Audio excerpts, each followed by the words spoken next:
society, the economy, the environment. Yes, we have that challenge. We're using electricity. There's a whole lot of work that's happening about how we change that, and hopefully we'll hear about some of these things tonight. But there's also a whole lot of other benefits we're bringing, a whole lot of other environmental impacts that are very positive from our profession. So today is really looking at how emerging technologies are being used to reduce that impact, and also how do we really then reduce that impact and at the same time ensure greater societal impact. So it's kind of that holy grail of reduce the impact and actually do better things for society, which is, let's be honest, why most of us actually are in the profession. But anyway, you've heard enough from me. I might hand over now to our speaker, Stephen Craddock, who I'd like to introduce. Stephen is a Principal Cloud Specialist Engineer with Oracle Australia.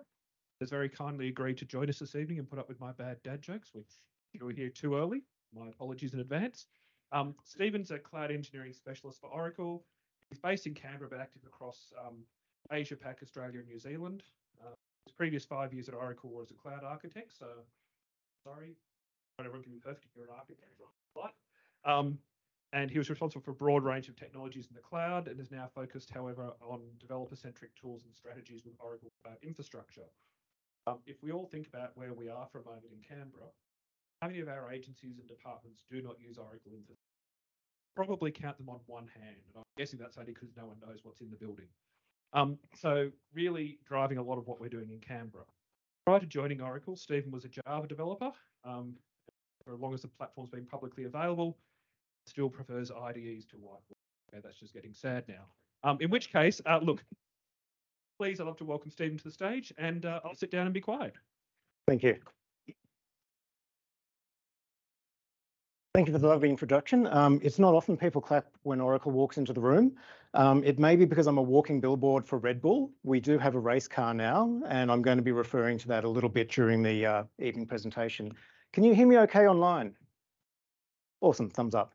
Right, thank you. So I've just had an introduction. I will just say I am very comfortable with my lifestyle choices. I did stop being an architect, and the reason for that was basically, you can see on my lovely Oracle sponsored t-shirt from when I first signed up, lived through the code. I'm an old coder at heart. I'm a developer, and I've been developing code since I was a young child. And this presentation this evening will talk a little about what developers can do to make a smaller impact on the environment. It's not just going to be about development. We're going to talk about a whole range of different things in the war on carbon. We're going to talk about the heroes and villains in this war on carbon. We'll take a look at the impact, positive and negative, that information technology can have and has had. We'll also take a look at what we can learn from Formula One. As I said, we've got a race car. I make 30 cents every time I mention the race car in a sponsorship deal. We'll look at the personal and corporate responses. So what you can do as an individual and also what you can do as an organization. So ACS, peak body representing information technology, computers as a whole across Australia. I know that online I will be talking to developers, project managers, architects, love the architects, security personnel, all walks of life, and everyone can make a contribution. We'll also take a look at how to cut your electricity bill in half. Certain conditions apply, but you can get free wins quite easily. And what we can all do, what we can all, actions that we can take to help individually.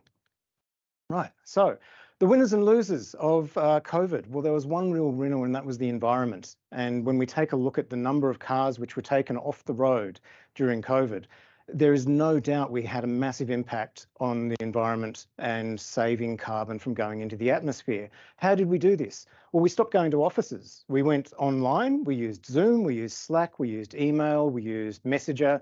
All of these online technologies that we've had for years, all of a sudden came to the fore because we needed them. We could have done this years ago, and we now find that we've got executives saying we want to get our people back into the office for various reasons. If your sustainability is really a key goal for you, the easiest way you can make a difference is not to go into the office. Don't get in your car, don't catch the tram, don't drive on the bus.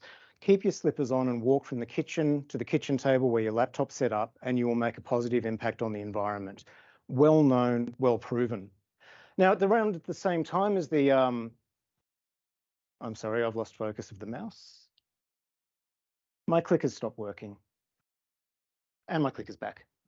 Right, so around the same time as the pandemic kicked off, and we had this, uptake of Zoom and remote working and teleconferencing, we also had the the rampant growth of blockchain and Bitcoin in particular. And when we're talking about heroes and villains, you can guess, yes, Bitcoin is a villain. When you look at the numbers on the screen, 130 terawatt hours and 50 million tons of carbon emissions for Bitcoin alone. That's not counting Dogecoin and Shiba and Elon coin and Musk tokens and whatever else comes out, just Bitcoin, 50 million tons of carbon put into the atmosphere because the blockchain algorithm has been chosen to be computationally intensive for a reason. It's proof of work. You need to do a lot of cryptographic functions to earn your next coin in the chain, ledger, authenticate the ledger. That is the purpose of it. You can't avoid that.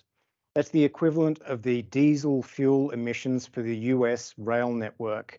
Now, when you sit in front of your PC watching this Zoom presentation or Teams online, you're not thinking of a freight train loaded with coal and corn and livestock rolling through the hills of Omaha or somewhere. That's actually what Bitcoin was doing to the environment, the equivalent of these massive, massive infrastructure projects. A lot of the processing, however, wasn't in America. It was in China and Venezuela and developing countries with cheap access to electricity, very often coal-fired power plants. So in the one epoch that we've seen in just recent years, we've had absolute heroes and absolute villains in terms of IT. So we can't say across the board it's the excuse me, it's the savior of us all. Right. And now the last point on this slide, AI, is it any better? I realize the clicker's gone backwards without my intent, so I'm blaming the AI for that, our chatbot overlords. ChatGPT-4, training of the model. It took 1,024 GPUs, so 1,024 graphics cards. These things would draw about 400 watts each. They are not cheap devices to run, running flat chat for 34 days. So you imagine how you would feel about taking your car, turning it on, hitting a highway and driving for 34 days straight without stopping. That's the equivalent impact that training a large language model can have in an AI context. Are we doomed? Is there hope? Do we need to stop using AI? Well, it's a nuanced conversation. Right, so what can we learn from Formula One? That's another 30 cents I've earned. Well, fuel efficiency is very, very important to Formula One because you get 1 tank of petrol per race. So you can guarantee that Christian Horner and Adrian Newey and all the team of engineers behind all of the race teams are looking at how they can get the most efficiency out of their engine. And your computers are no different. We will also be going to completely renewable fuel, synthetic carbon neutral fuels in 2026, which is going to be a positive. It's not going to be cheap, but again, this will lead to development in the broader community.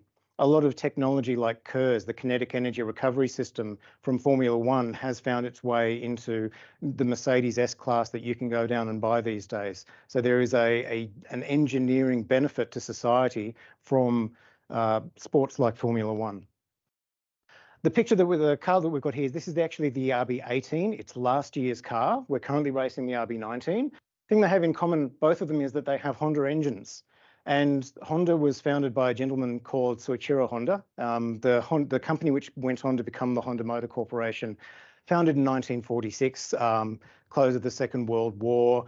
It was founded by Soichiro Honda, who was the son of a blacksmith and a weaver.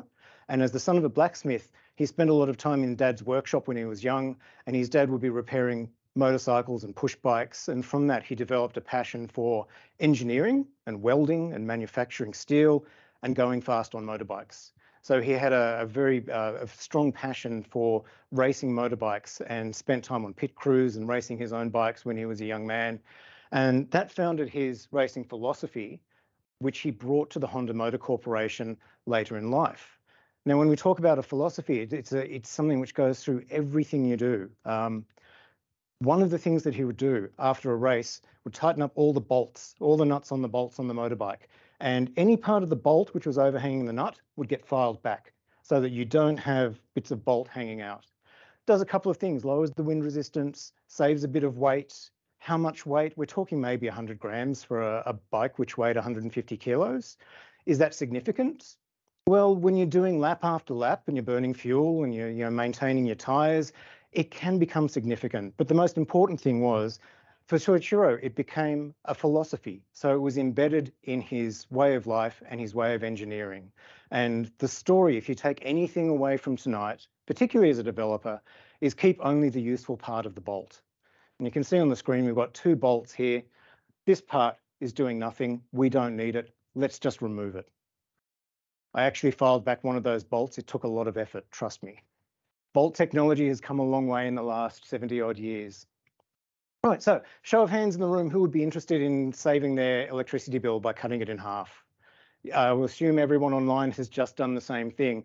I actually, hand on heart, this is an honest story. It's not made up. I know someone who did this just by upgrading their stereo.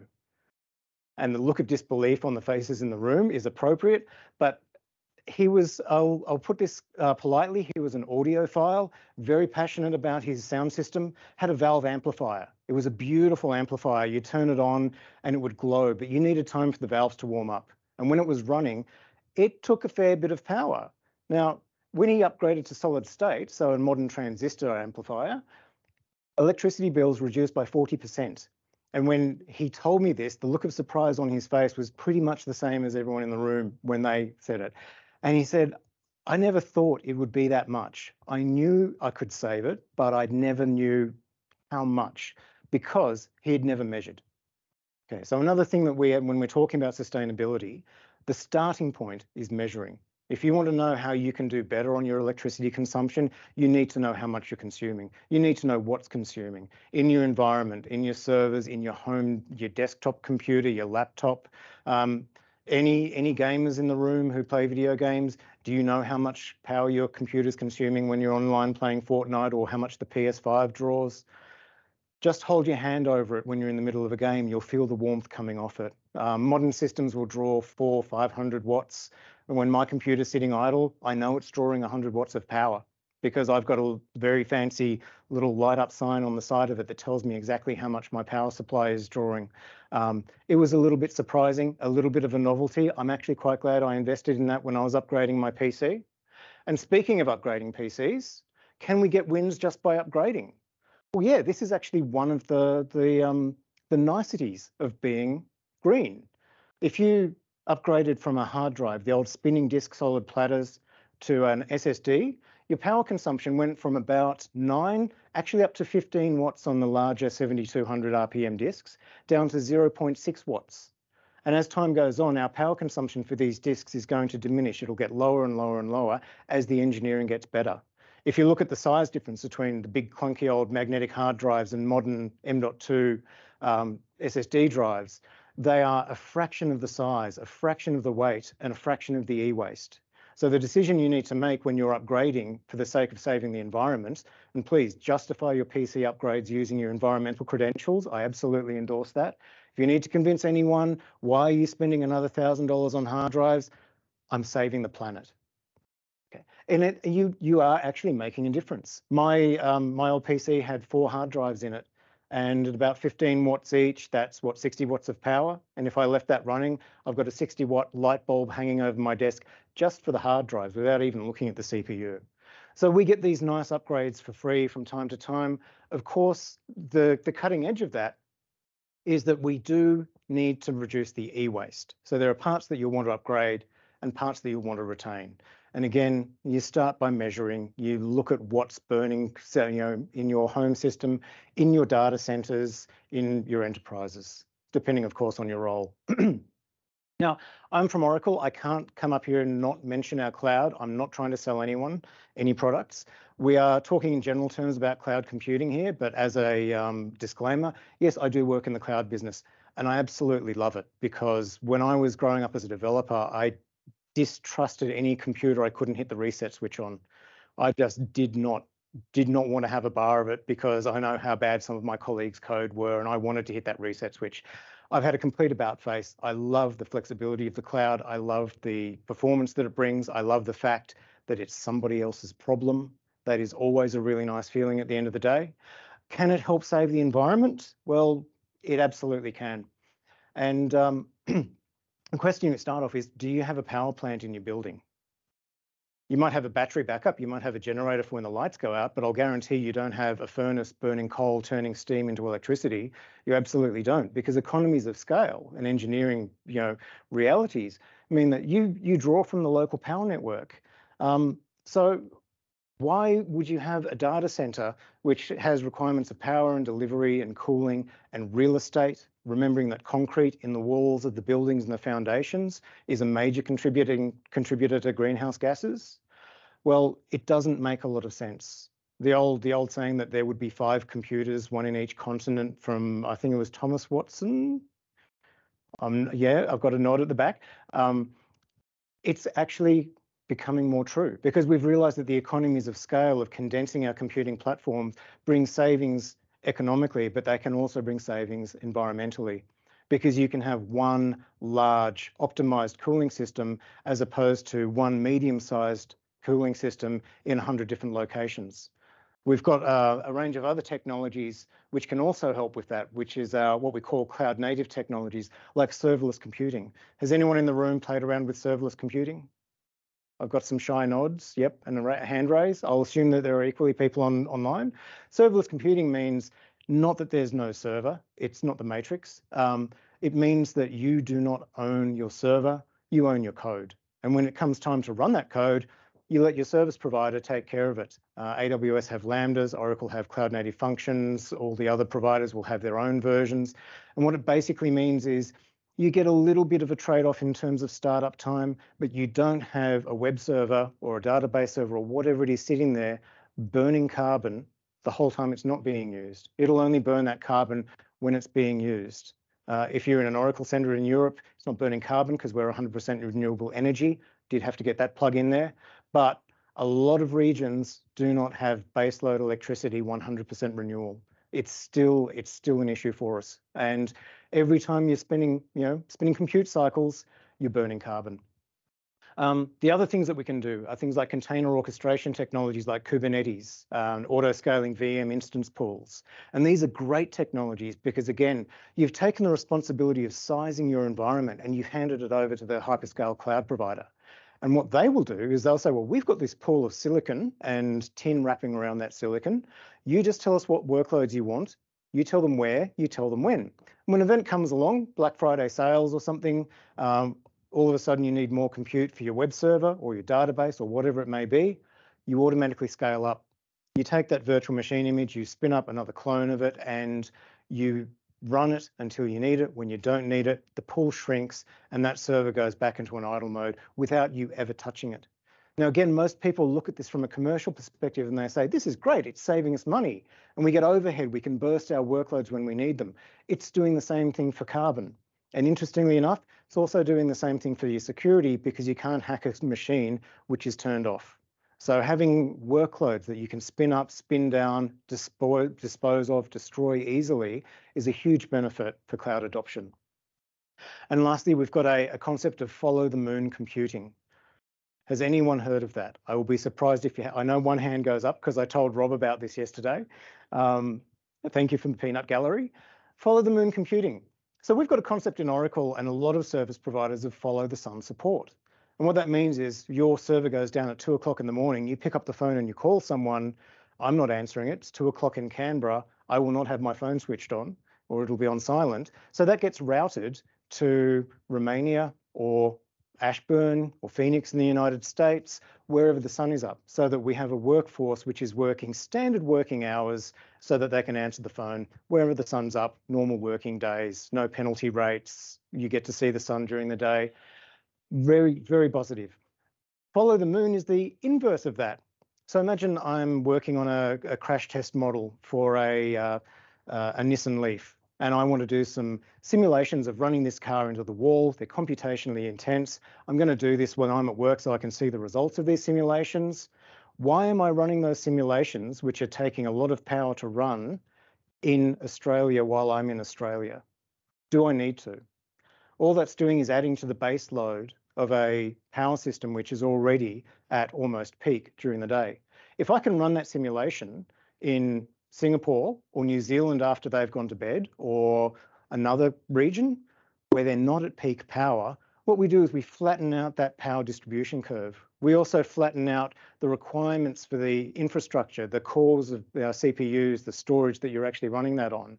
So we can actually move workloads around the world using a hyperscale cloud provider to just flatten out that delivery curve. Means you don't need the peaks in power delivery, you don't need the peaks in cooling, you can run everything at a more reasonable level. Most people don't do this these days. Again, they don't see the financial incentives in it. I think this will become more and more popular as we become comfortable with stretching the boundaries of where our data is allowed to live and where it's allowed to travel to. All right, so going back to Mr. Honda and the philosophy of keep only the useful part of the bolt. I'm a developer. Any developers in the room, anyone who's cut code in there? Yep, not very many hands go up. So for those in the room who don't get this, it's okay. We'll get back to more grounded topics. For those online, I'm hopefully in the 100-odd people that we've got in the online forum, there's a couple of developers. This should be of interest to you. Code optimization. Again, we start monitoring and measuring our performance because CPU cycles are carbon emissions. So we have a direct correlation between how efficient our code is and how efficient the code of the service providers that we're actually employing for our other systems and our integrated systems and our carbon emissions. Optimizing by code is always good because it doesn't cost you hardware. You can, if you've got a system which is running slowly, you can upgrade it. That's true. Every time you upgrade, other than those small, SSD incremental gains, if you're buying new servers, new chassis, new racks of equipment, you're spending more, you're manufacturing more, you've got an e-waste problem. Attacking software, making your software more performant, your operating systems, your applications, your databases, tuning them properly, cost you nothing but time. And it's actually a really useful exercise. Simple ways, the low-hanging fruit, setting the log level of your application. Harking back to my glory days as a young Java developer, when the platform was still emerging and there was a lot of confusion about the best way to write enterprise scale software, I worked on a system which had a performance problem. And the executive have already said, we're going to buy a brand new Sun server, $40,000 worth, to run in parallel with our existing hardware footprint, because we know that will give us 100% performance increase like that. And I was a young developer. I was like, $40,000, what I could do with that kind of money. I was naive. I didn't realize how much the rest of the infrastructure had already cost them. But I was a little bit blown away by that. Now, in parallel, we had a team called the PIP team, the Performance Improvement Project. And my job was to look at logging because I was only a junior developer. I was trusted with the initial profiling, but I was still fairly new. And they said, okay, well, you go and take a look at the logging. And I'd looked at the profiled results and I thought, oh, I can make this a bit quicker, 11 times faster with less than a week's effort. And if I hadn't lived through that, I wouldn't have believed it.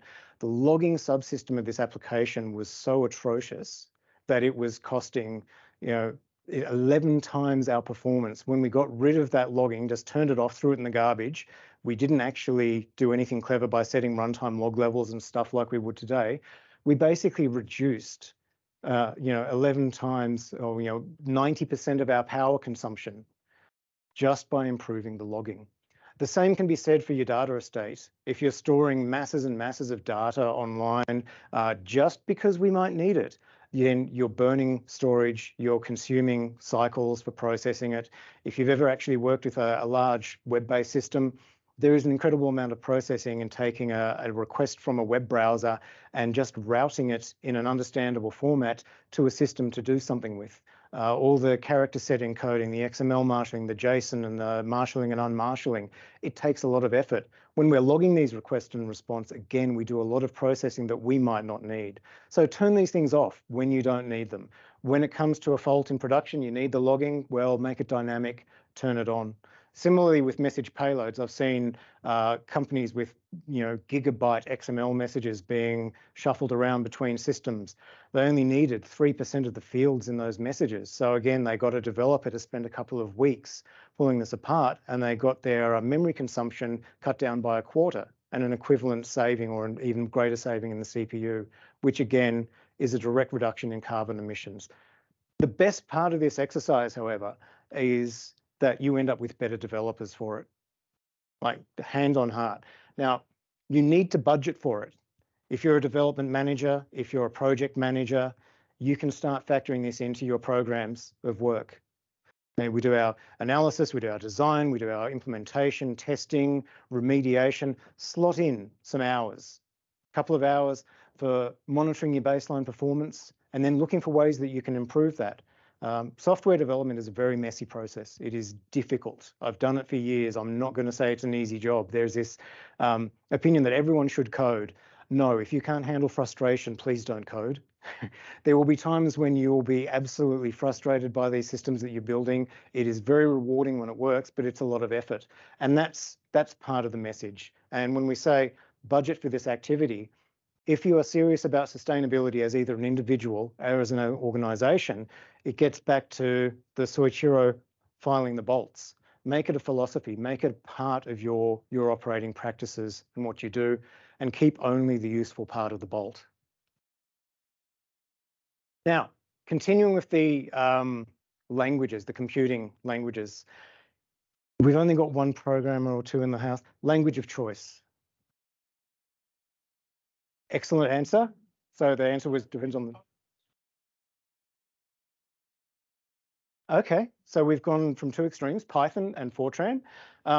Look, no, and we've got a Java on the screen. Excellent, JavaScript. Little bit more specific about JavaScript or TypeScript, and you'll see why in a second. How much, I'm seeing a lot of Javas on the screen, it warms my heart as an old Java developer. How much of a difference do you think it makes in terms of energy consumption? We love Java. Thank you, here, and we love you too. Jason, yes, that's applicable. How much of a difference do you think it would make in terms of power consumption? Factor of 1, 1.1, 1.5, maybe twice as much between a good and a bad language? 75.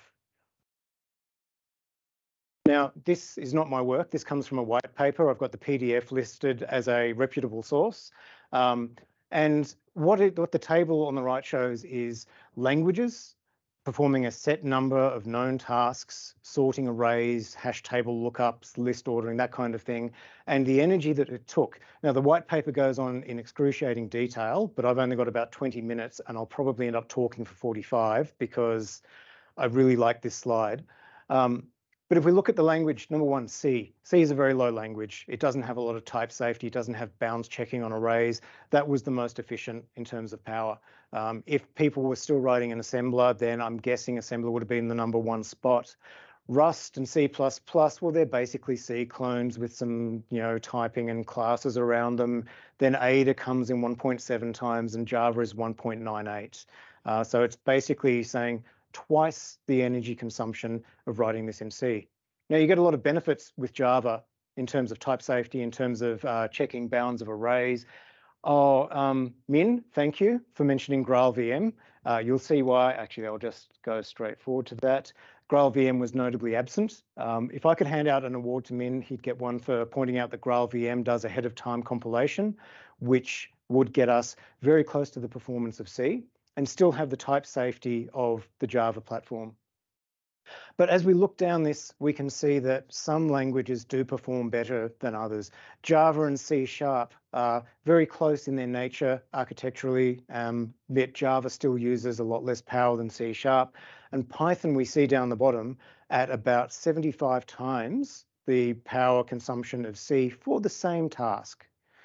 Memory was a different kettle of fish altogether. Some of these were absolute memory hogs. Some of them were very lean, but there was a very strong correlation between them. And basically, that's the ranking. Now, as a Java developer, I'm pleased and I'm not surprised because the Java platform has been developed over 27 years now to be enterprise grade, to be absolutely performant, to be secure, to be stable. It took a lot of effort, and Python kind of popped up on the screen and gained a lot of good followers because it was accessible, very easy to get into, very easy to learn, very easy to script with. Does that make it the best solution for machine learning? Absolutely not. And in fact, a lot of the machine learning done in Python is Python calling C libraries. So libraries which have been written in C, which will have that performance up around the C level, and the actual interpreter, which is doing the rigmarole, the boilerplate code around that machine learning, is going to be running at a much lower efficiency. Takeaway from this slide, it matters. It makes a difference, not only in the platform that you've chosen, but also in the code that you write with that platform. You can absolutely end up in a situation where you've written something inefficiently and it's costing you 75 times, 80 times as much electricity to perform that job. What does that mean in a corporate environment? Well, hi, I sell cloud. We charge by core. If you're running on 64 cores when you could be running on 8, we're charging you for 64 cores when we could be charging you for 8. So you have a financial incentive as well. And what a lot of people will overlook when they are doing software development projects, even with budgets of, hundreds of thousands, millions of dollars, is the fact that optimization is still relevant. It does get a little bit of a bad name because premature optimization is frowned upon, but the key word there is premature. Like, when is it too soon to optimize? I would say before you've tested, but once you've started testing your system, take a look at its performance, take a look at for the hotspots and see if you can actually make it better. You will do yourselves a lot of favors. And as I've said briefly before, you end up with better developers as a result of it. So sustainability, by looking at the quality of the code your developers are producing in order to lower carbon credits, you can justify it to the board that way. Where's this 2 weeks of project budget gone? Oh, it's a sustainability initiative. Tick, that's wonderful. And what you've actually done is taken your developers and you've trained them up and you've given them the time to learn more efficient coding practices, let them optimize their system and know their own code base better and learn more advanced programming techniques to actually reduce the overheads of their own code. So it's really a win-win. That's the URL for the white paper. If you Google anything along the lines of computer language efficiency, energy efficiency, you will find this white paper or a dozen blog posts on Medium, other sites referring to it. Well worth diving into. And yes, I do hope they update it for GraalVM. Now, as an epilogue, we've done a lot of talking about how we can make changes. There is a term called greenwashing. I nearly fell foul of it when I was presenting or preparing for this presentation. There's a lovely system called Atlas OS, and I saw it on Linus Tech Tips because my YouTube algorithm is just about as nerdy as I am. And what it is an open source optimized build of Windows. It does beautiful things like disables background services that you don't require. You don't need a print server, that's gone. You don't need telemetry, system restore points, out the window. You don't need Windows Update. I mean, you really do, but Atlas doesn't think you do, so it just turns it off. And it reduces your background tasks from 145 to just 35 processes. And I saw this on, I think it was Tuesday night, and I thought, I've got an old PC. It's got Windows on it. I can do this Atlas install. I've got a power meter. I can work out exactly what the saving is, and I can look super smart through sheer luck. Now, I looked into it a little bit further, fortunately. Your CPU runs at 100% constantly. Sleep is disabled. Your laptop screen will run at full brightness. It was optimized for performance, not for power saving. It was made for gamers. And the basic thing is, like, you don't need to upgrade your Windows PC. You can just install Atlas on the existing Windows. We will just delete all of these services that you don't need. You won't update it again because Windows Update is gone, but your games will run faster. It works. It absolutely does what it says on the box. But the tagline, do the science. This is what it really comes down to. And fortunately, I read enough forum posts that I didn't blow away my Windows installation and try to get my power consumption down and look really smart and then end up with egg on my face. I might still do it just to see if we can actually make the change. But the nice thing about this is it's an open source project. You can contribute to it and you can email the people and say, hey, this is really good, but I really want sleep mode. I really want to run my CPU at 50%. I just want to get rid of these processes. And we might actually have a chance at, saving half your electricity bill. So in conclusion, embed sustainability into your organization if you have the influence. If you don't have influence in your organization, you can do it at home, and you start by measuring your baseline consumption. Code in a more performant language. This is a big ask. If someone told me to learn Python, I would be reluctant. If someone told me to learn Python to save the planet, I would still be reluctant. I understand what a change it is, but it is a way that can make an impact on sustainability, on energy consumption, on the footprint in your data centers, and on the the actual consumption of all the resources that you go through as an IT organization or individual. But keep the vintage beige case. Thanks to my friend Tom Walker, who provided me with that lovely beige case photo. I didn't have one quite that old, but you can get away with keeping your old case and just update the parts of the system that you need to update. Sometimes you need a Dremel and a tube of epoxy glue to make it work, but it can be done. And you end up with a much more stylish case than half the neon LED cases that are kicking around these days. Keep only the part of the bolt that you need. So again, keep your old case, put a new motherboard in it, upgrade your hard drives. You can cut the power consumption of your old PC in half and have a better system for it. Don't log messages that you don't need. Don't send messages that you don't need.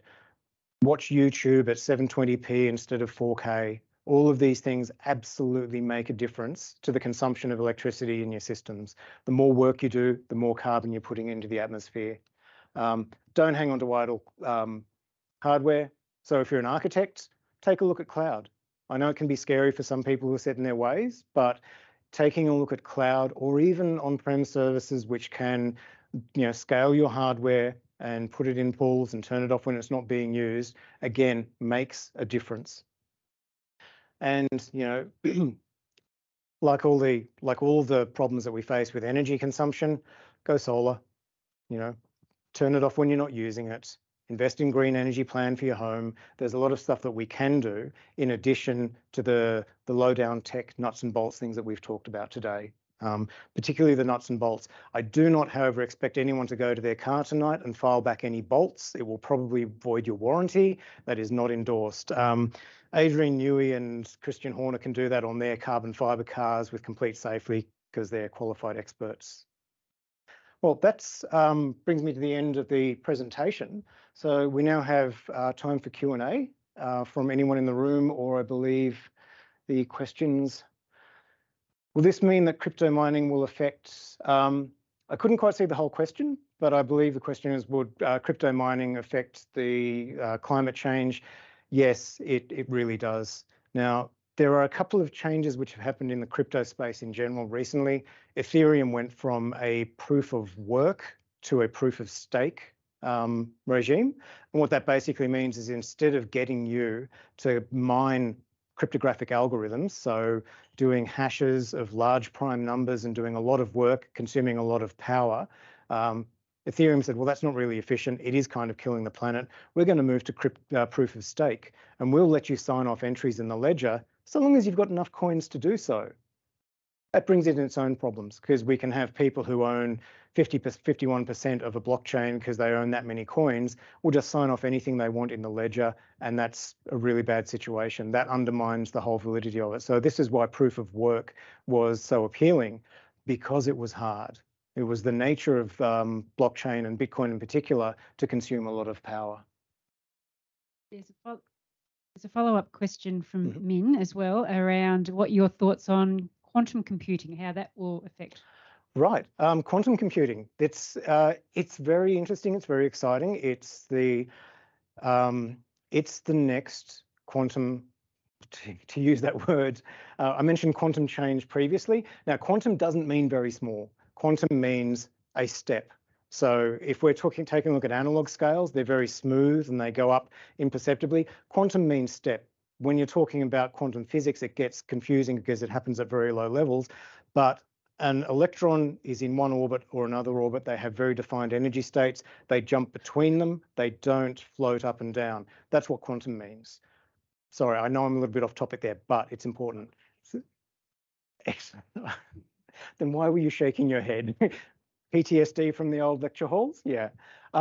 So quantum computing, this is one of these things that we see as dramatically increasing the processing power for certain classes of algorithms Yes, if we can make it consumable. The problem now is that we have, like superconducting, really cold rooms needed very, very carefully controlled environments. They're quite fragile. This is what transistors were back in the 1950s and 1960s. The valve amplifier that I mentioned before that was consuming half my friend's electricity bill, going to solid state was that quantum leap. Quantum computing will be the next large step forward. When will it happen? If I knew that, I would not be standing here in a Red Bull shirt. I would be investing in whichever company would bring it to market on the stock exchange. There's still a long way to go before it's a consumer grade technology. 20 years, 50 years, we don't know. But what we do know is that every couple of years, someone will come out and say that Moore's law is dead. We're going to hit the limit of what we can achieve with computational efficiency, and someone invents a new chip which absolutely moves up. In the meantime, take a look at ARM computing. The ARM CPUs are very power efficient, and NVIDIA are doing some great work on making their GPUs more power efficient as well, again, in large data centers. And before we go to the room, I've got one more question on the virtual room, and that's how can governments and policy makers incentivize tech companies to reduce their carbon footprint? Thank you. I was hoping that I wouldn't miss this point. Make it someone else's problem. And I'm not being cheeky here. As a taxpayer, I don't want the government to be solving this problem. I want the government to be administering the society I live in, and letting, with the exception of organisations like CSIRO, but letting the private sector tackle these problems, because that's what they do well. You know, the engineers, the Tesla, you look at what they did for the electric vehicle market, that would not have happened in a government organisation. Now, Tesla occasionally blow up rockets. They blow up rockets a lot more than NASA do. They certainly blow up rockets a lot more than the ESA did. And that's that rapid prototyping. But they got an electric vehicle to market. In terms of what governments can do, I work for a company which responds to a lot of government tenders, state government, local government, of course, federal government. We're in Canberra.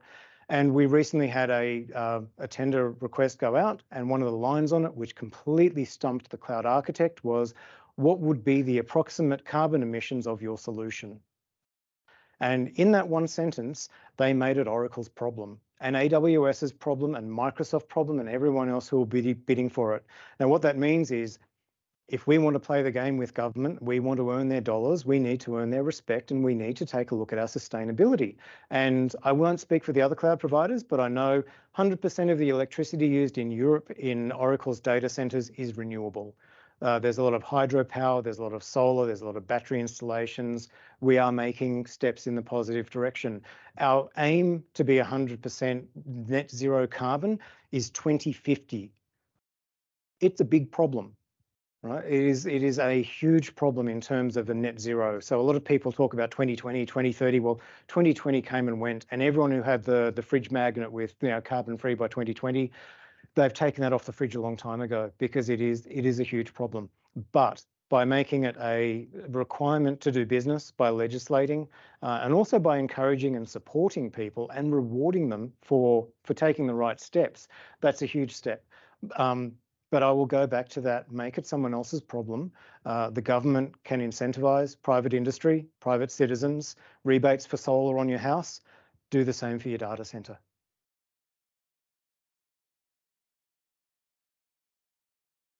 How is Oracle involved in Formula E? How is Oracle involved in Formula E was the question. We have a simulator. I'm not sure if we're involved in Formula E. It's a good question. I'll look into it. But one of the things we do in Formula One, if I can hijack that for a beautiful segue, is we have a simulator which runs the RB18 or 19 race car that we saw previously. And what we do is there's a junior racing league in Europe where they have drivers do esports. So you put a 19-year-old in a $20 million car, you don't have a $20 million car for very long. That's science. So they have a hall full of these digital racing simulators, and they have the feedback steering wheel and the throttles and brakes, and it feels like the cockpit. And they race these kids and they see who does the best. And they have telemetry from the simulation. and they put it all into an autonomous data warehouse, and they do machine learning on the lines that people have taken through the course. And within the first 2 corners, we can predict how well someone do in an overall race. We had this demonstrated at a number of trade shows and conferences where you can come up and sit down with an Xbox and do your racing, and we take the telemetry and show you, this is where you were fast, this is where you were slow, and we can actually take a look at where the car was, what your throttle position was, how late you braked into that corner. And we do this for Max Verstappen, and we do it for Sergio Perez, and we do it for Daniel Ricciardo, and we do it for all the aspiring drivers. So instead of spending so much time on the track, burning the carbon, burning the credits, we can take a modification to the car setup, to the fuel load, to the suspension, to the tyre compound, and we can simulate a race as well. So we will actually take, leading up to a racetrack, we've got a race coming up in Azerbaijan. I can guarantee that our Oracle Cloud has had simulations of that racetrack running for hours and hours and hours to say, what does it look like if we start on the hard compound? What does it look like if it starts raining 20 minutes into the race? What does it look like if it starts raining 40 minutes into the race? We've got models of all the other cars and how they perform, and we go through hundreds, if not probably thousands of these racing simulations to work out and refine our strategy without ever putting a car on the road. So we do a lot of work in the, and this is like sponsorship deal. Okay, a lot of people are sponsoring. What does Red Bull do? I mean, they probably like the drinks for energy. We are actually on pit wall. We are actually doing a lot of telemetry in the cloud. We also have SailGP, which is carbon zero because the boats are using wind. They're not burning any petrol. But again, we take a live feed from these yachts that you would have seen on Sydney Harbour, possibly if you're around that area. And we take live telemetry, we feed that into an autonomous data warehouse, and we feed that into a machine learning algorithms and say, turn on a red light when this yacht looks like it's about to capsize. So we take that telemetry in real time and we can actually process it again during the race, and we make that telemetry available to the other teams so that they can see what the other teams are doing with their boats and then come up with better strategies by looking over the data from previous races. Steve, can I ask a follow-up question? Because I am a bit of a F1 nut. Which I like team? watching it. Which team before you ask the question? To be Red Bull, because I did see Mark Webber's car over in France. So, you know. Okay.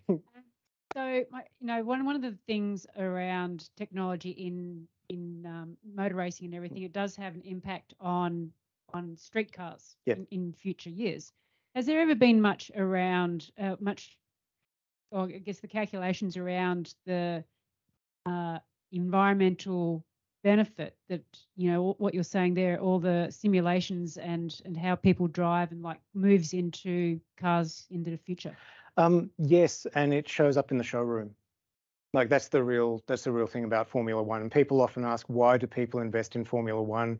It's such a money pit. It's glamorous. It's, alpha males parading around a racetrack. A lot of the technology from Formula One is used as a testing ground for engine construction. I mentioned KERS previously, the kinetic energy recovery system. That's a system where when you hit the brakes, it turns on basically an alternator which generates electric current, puts it into a battery, and then when you're driving down the straight, it turns that around so that it's now coming from the battery to a motor and gives you that extra little push. Very dangerous system, very high voltages. A lot of engineering went into that. There were a few pit crew technicians who got some very nasty zaps from the system during development and during races. But the work that is being done by the teams has a direct flow on to Honda in the case of Red Bull, to the Mercedes cars in the case of Mercedes, and Ferrari we just won't talk about for now. They'll come good, guys. I'm sure they will. But in terms of the data that we're recovering from these things and the simulated racings, we have a stronger understanding of the forces at play on the car. We have a better understanding of suspension geometries. We have a better understanding of how we can make a ride more comfortable and safer, how we can run tyres with higher pressure, because the higher the air pressure in your tyre, the less rolling resistance, but you need to use suspension to actually account for that. So the science we do in Formula One actually ends up on the street at the end of the day. And again, you will see this with the fuel efficiency, because Formula One cars are incredibly fuel efficient. You could not drive your Toyota Camry at the speed that a Formula One car drives at ever. You couldn't run a race in it without it completely blowing up. Yet these Formula One cars will do it reliably and consistently. Sorry, Ferrari. Week after week because of the engineering that's gone into it, and these engineering will come down to the street level cars. Now, the citation that I'll leave for this is Jeremy Clarkson on Top Gear was very proud about a race between a BMW M3 and a Toyota Yaris or an Echo, tiny little Toyota, 4-seater, $20,000 on road, BMW M3, $150,000-$200,000, 6-cylinder, 0 to 100 in 3.2 seconds or something. The Yaris could probably manage it in 15.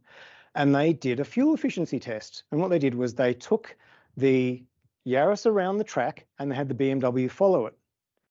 And the BMW was following and keeping up, and the Yaris was going as fast as it could. And the Yaris, the Toyota, used more fuel, because the BMW was engineered to such a degree that when it was doing 100 kilometers an hour, it wasn't breaking a sweat. The Yaris was designed for 60 kilometers an hour. It was going flat out. It wasn't tuned for that workload. It wasn't efficient. It used more petrol. Much smaller car. You think you're buying an efficient car? Well, not if you're driving at 100 kilometers an hour, doing handbrake turns and so on. So, and the throwaway line that Clarkson had at the end of the episode was, this goes to prove how you drive is a lot more important than what you drive. And to come full circle around to the topics of tonight, if you're a developer, how you code can be just as important as what you code. So the efficiency of your programming language, the efficiency of your algorithms, the care that you take with the work that you're doing will have an impact on the carbon that you emit out into the atmosphere. If I've got one last quick question, if that's all right, from Sure. the virtual room, and then when we're done. But do you think that humans would take step on developing sophisticated AI regardless if it means to harm the Earth? I heard someone at the back of the room say yes, and thank you, because I don't need to say it. Humans can be pretty terrible. We have, there was, I think it was Deepak Chopra I heard recently say, we have primitive minds with modern capabilities. We have people in the world who are power hungry. We have people who are self-centered. We have people who are not that. And if we have any motivation for someone towards an end and they don't care for the consequences, then yes, they absolutely will develop AI which will harm the planet, which will harm society, which will harm humanity, which will be an absolute disaster. In my very early days in ANU, the university just over the road from where we're presenting in Canberra, one of my first experiences of this concept was in the old Usenet news group, comp.risks. And hopefully a few of you will remember that, and I'm not showing my age too badly, but it was like a bulletin board, and they would basically say, these are the things that can go wrong with AI. There was a terrible case where there was a bombing at the Olympic Games in, I want to say, Los Angeles. They couldn't dispatch an ambulance because no one knew the street address of the venue. It's the Olympic Village. What's the street address? Send an ambulance, the bomb's gone. There was no safety net built into that automatic dispatch system that they could, like, can you find a Starbucks across the road and get the address of that, and then we will send the ambulance there. Right, so there are adopting any IT system, particularly automated systems, is fraught with risk. Would humans develop it knowing that they would harm the planet? Absolutely. We have people who are very keen on digging up oil. We have people who are very keen on burning oil, cutting down rainforests. All of these environmental catastrophes have required incredibly strong-willed individuals in government, in private citizens, in environmental activist groups to actually make a dent in the progress. And without these individuals actually standing up, we wouldn't have the awareness that we have now. We wouldn't have the actions that have been taken in certain elements of society. AI is exactly the same. Now, this is a topic for a much broader conversation. If you've ever studied AI, you should be terrified of anything an AI system informs you of. There is no guarantee that it's any smarter than you, and in a lot of cases, they are a lot easier to fool. So, good question. Answer yes. And I think that segues to a session in a couple of weeks' time, which we have coming, I believe, on the agenda. We do. So look, on that note, I'd like everyone to join me in thanking Steve for a really fascinating talk. Thank you. And look, I think I will now go back to my daughter and say I now understand why you're learning C rather than C+ and the rest. So Saving the planet.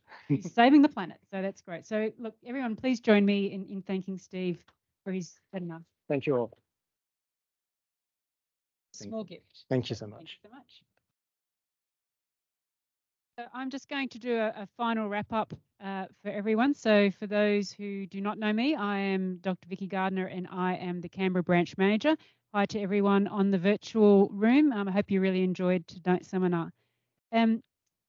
Just as a bit of a recap on who ACS is, obviously we're the Professionals Association for Technology Professionals in Australia. And we're really looking at making sure that we have the 1.2 million tech workers that Australia needs by 2027. We are championing emerging technologies and but to make sure that Australia stays internationally competitive. And of course, we also, part of tonight's conversation is making sure that we are advocating for a sustainable sector that's contributing to both society and the environment. We have facilities everywhere. Tonight, everyone's here at the ACS Canberra Hub. Virtual, you'll see some of our Canberra Hub, but you don't get to see the great views. But we really encourage everyone to come and see us anytime that you're in Canberra. Be lovely to welcome you here, but also members are very welcome to visit all of our offices around Australia. When it comes to membership benefits, of course, you know, these types of events are great for connecting with people when you are in the room. So I very much encourage you, when you can, to go to events in your local area. But, you know, certainly if there's the options for virtual professional development as well. So very glad that we had all of the audience join us virtually today. In addition to professional development, there is that connecting with industry, connecting with your peers through networks or the resources that are on our website. And of course, don't forget the recognition of you as a tech professional, be it through your accredited university, Australian university degree, through your certification or through the micro-credentials that we have. So this slide here just really goes through a bit more in terms of the nuts and bolts of what that looks like. You know, your membership gives you access to a number of online resources, including our Learning Accelerator, which has 88,000 hours worth of learning across technical and professional skills. MySophia is the platform you can use to do self-assessment of your skills against the skills framework for the information age. And of course, there's plenty of other programs that are available depending on where you are located in Australia.